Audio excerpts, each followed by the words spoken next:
Hi guys, welcome back to my YouTube channel where I film about faith, relationship, events, and lifestyle. If you're new here, I want to say welcome. And if you're a returning subscriber, I want to say thank you so much for always coming back to this channel.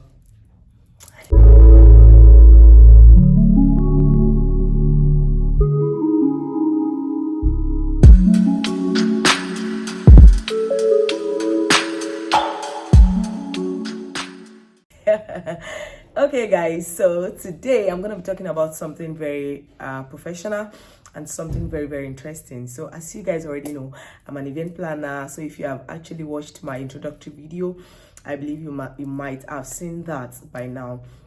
So today I'm going to be talking about 5 mistakes you should never make when planning your events, especially wedding ceremony.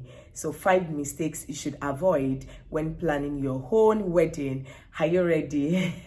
So the first mistake I'm going to be talking about today is that you should never start planning a wedding without having a clear budget of how much you want to spend. Wedding is a whole lot, and we all understand, the situation of things in Nigeria right now. So we know how things are getting expensive by the day. So it is advisable that you have a clear budget of the amounts you want to spend on your events, from the introduction to the engagement to the wedding ceremony to the court wedding. You just want to have a clear budget of the amounts you want to spend. If you have a budget, it will actually help you know the things that are priority to you. It will actually help you know the things to cut down on, and it will actually help you know the things that are not really a necessity to spend on. But if you do not have a clear budget, you will realize that you spent money on the things that are not necessary, right? Without actually catering yet for the things that are very important as far as the success of your event is concerned, right? So that is number one thing I want to talk about. So you should have a clear budget. Discuss with your partner or whoever is sponsoring the wedding. Have a clear budget of the amounts you want to spend. I believe that is clear.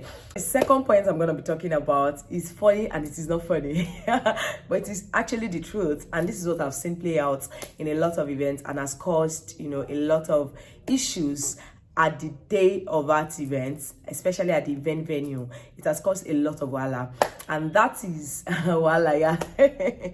And that is the fact that never argue with your mom.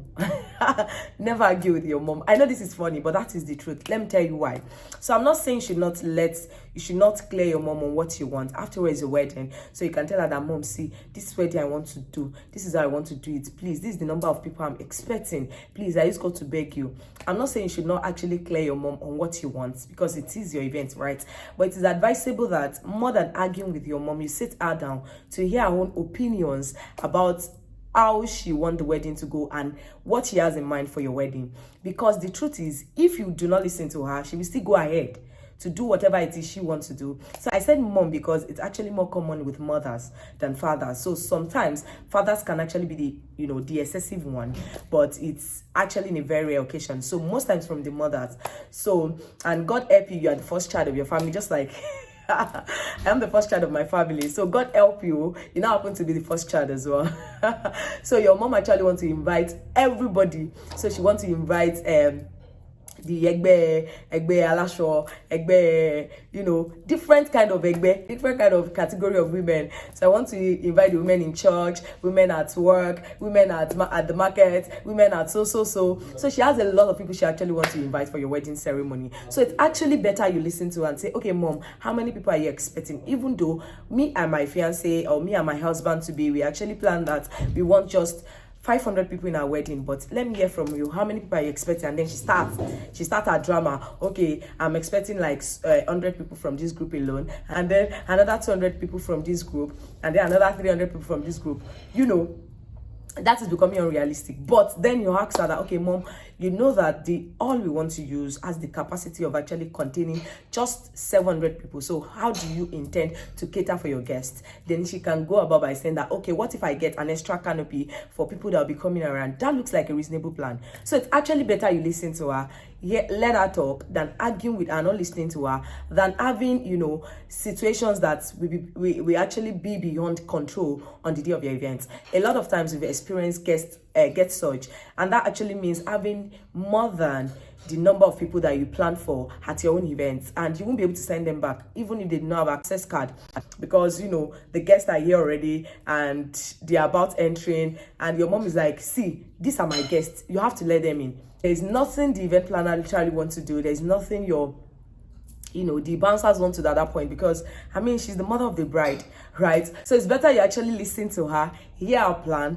know the number of visitors she's expecting, and then listen to her and ask her what her plan is in actually catering for her guests. So I think this is actually going to actually help you to foresee some unforeseen circumstances ahead of the issue and make enough preparation for that. This is what we have seen happen a lot of times in events, a lot of times. And at the end of the day, your event is not well organized, even though you spend so much getting ushers and bouncers, but at the end of the day, it's as though you don't have planner to even start with, right? So that is my number 2 point. So the third point I'm going to be talking about is not hiring a professional event planner. So I've heard a lot of people say stuff like, event planning is a thing for every woman, so every woman can actually plan events. There's no big deal to event planning.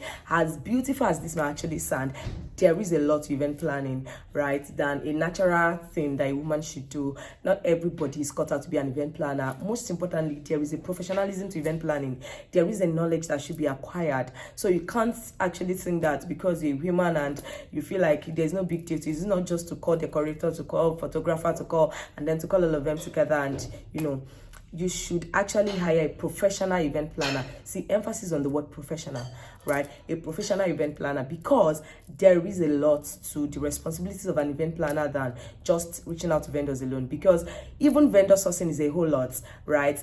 There is, we know the budget you're working with, we know the kind of events you want, so we're actually going to partner and work together with vendors that will actually abet your fantasies, vendors that are actually going to work in alignment with your budget, right? And still actually bring to life that thing that you desire. So more than vendor sourcing, we manage vendors as well, we coordinate them, and then we negotiate with them based on your own budget, right? Another thing that we do is actually the whole event coordination, event management and planning. Coordination is a whole lot of work on its own, So more than planning, more than managing vendors, we actually coordinate. Another thing that we actually do is that, we come up with a theme for you, because we actually understand the fact that your wedding is a big deal to you and we want to actually see you enjoy your wedding.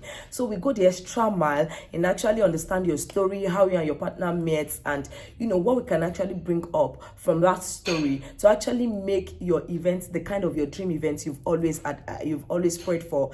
And then another thing we do is actually to create an event timeline for you and a production schedule.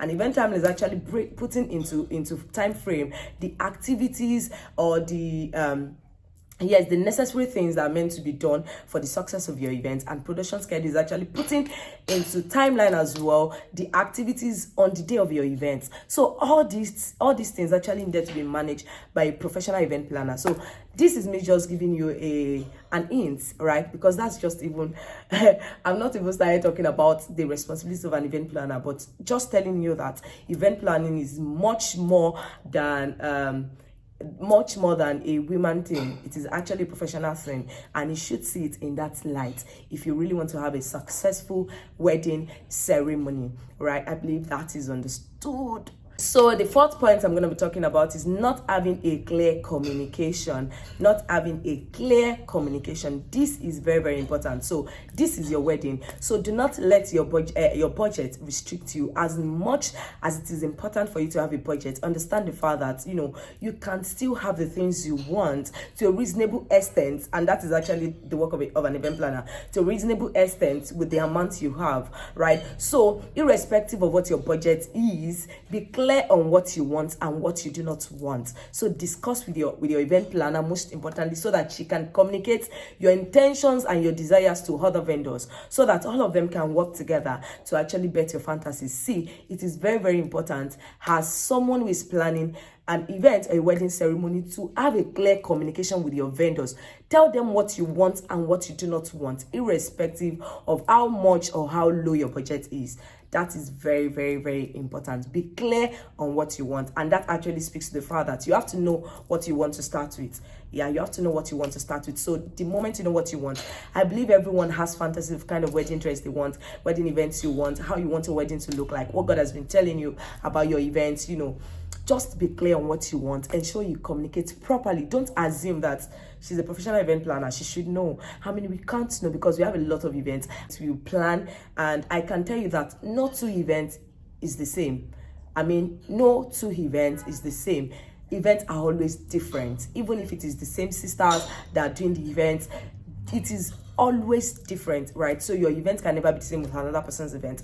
That is why you should communicate what you want and what you do not want in a language that is simple enough for all the vendors to understand. I believe that is clear as well. So the last but not the least point I'm going to be talking about today is the fact that you should make your marriage a priority. Make your marriage a priority. And what do I mean by that? So we understand the fact that marriage is the reason for the celebration. So the end goal is not actually wedding, it's the marriage.